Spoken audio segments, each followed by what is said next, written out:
Transformasi Nike Ardilla dari tahun 1975 hingga tahun 1995 wafat.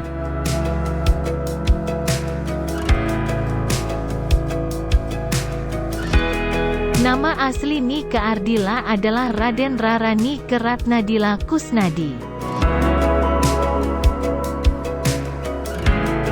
Nike Ardilla sering dijuluki oleh penggemarnya sebagai Ratu Rock Indonesia.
Thanks for permisa, semoga terhibur.